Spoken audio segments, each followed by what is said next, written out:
You know, we tend to think of ancient stories as, well, ancient, just old tales. But what if I told you that one of them is actually a step-by-step playbook for a total life transformation? That's what we're diving into today with the story of Nehemiah. And trust me, this is way more than just a history lesson. It's about how to break out of a prison you might not even know you're in and step into real leadership. Okay, so first things first, you've got to figure out what kind of prison you're actually in. See, there are two types. You've got the captured slave. This one's pretty obvious. They know they're imprisoned, they can see the chains, and they're fighting like heck to get free. But then there's the assimilated slave. This is way trickier. This is someone who was born into their situation. So to them, it's just normal. The limitations, the bondage, it's all they've ever known. It's a prison without walls, one they can't even see. So let me just ask you, straight up, as you look at these two descriptions, which one resonates more with you right now? Which one feels a little too close to home? And look, I know that's a heavy question, but being brutally honest about where you're starting from, that's the absolute first non-negotiable step to making any kind of real change. All right, so here's the game plan. This is the playbook we're going to walk through step by step. We'll start with the assimilated slave, see how a crisis becomes an opportunity, break down the mindset shift that's required, look at the art of asking and negotiating, dive into executing the plan, and finally, get to that incredible transformation from slave to ruler. Let's get into it. Okay, let's start at the beginning. The assimilated slave. This is where we find Nehemiah. Now, you gotta understand, he wasn't in some dungeon with literal chains on his ankles. No, he had a pretty cushy job, actually. He was the cupbearer to the king. That means he was trusted, he was close to power, but at the end of the day, make no mistake, he was still a slave. So, what does that word assimilated really mean in this context? Well, it's like this. You've been in a cage for so long that you've forgotten it's a cage. It just feels like home. Your identity gets all tangled up with your circumstances. You start to believe, this is just who I am. For Nehemiah, he had what you'd call a good job, right? But he was still serving a foreign power, miles and miles from his people, with zero real freedom. So, the big question is, how does someone even start to break free from a comfortable prison like that? Well, the truth is, it usually doesn't happen because you just wake up one day and decide to. Almost always, it takes a crisis, a moment that shatters everything. And this is a fundamental truth about human nature, isn't it? When everything's fine, when we're comfortable, we don't rock the boat. We don't make big, scary changes. It's the bad news, the crisis, that acts like a splash of cold water to the face. It forces us to see our situation for what it really is. And for Nehemiah, this was the moment. This was the bad news that changed everything. He gets word from home that Jerusalem, the city of his ancestors, is a complete disaster. The walls are just piles of rubble, the gates have been burned to the ground, and his people are in disgrace, just suffering. That news didn't just make him sad, it completely shattered that comfortable little world he'd built for himself. Okay, so the crisis hits. Bam! But here's the thing. A crisis on its own doesn't automatically lead to action. How many times have we seen that? No. Something has to happen on the inside. It has to spark a fundamental shift in your mindset, and that's exactly what we're about to break down.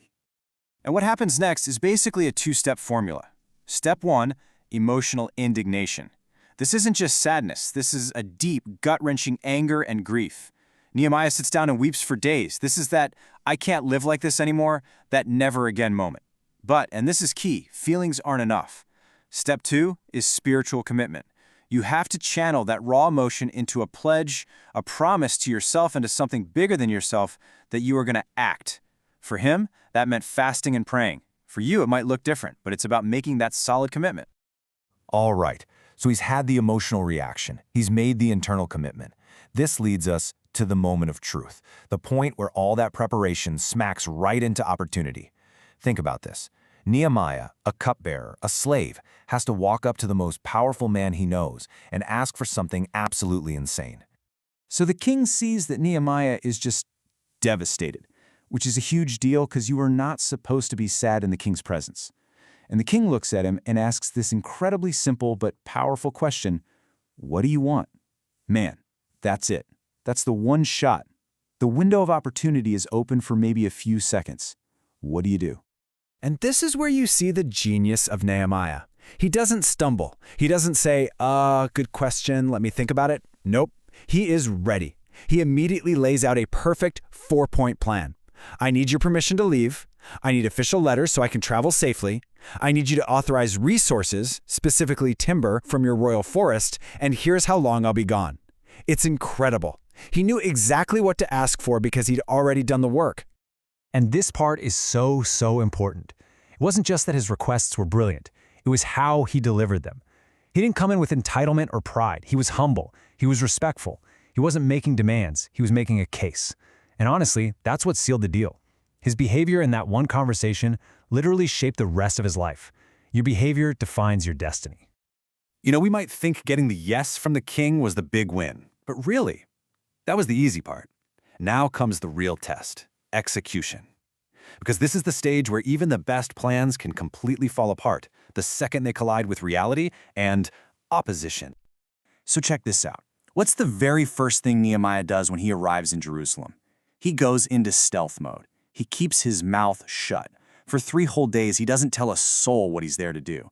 Instead, he goes out at night, under the cover of darkness, and assesses the situation for himself.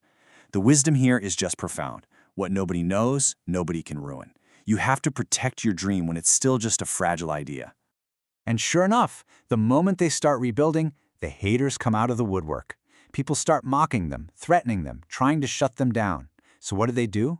Their response is legendary, and it's captured perfectly here.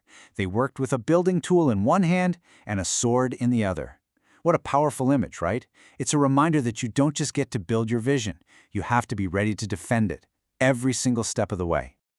This brings us to this amazing concept, summed up by a word from Portuguese, indesistível. It basically means being ungive-upable. That's it. That's the secret sauce. Their victory didn't come because it was easy or because they didn't have opposition. It came because they simply refused to quit. They were completely and totally ungive-upable.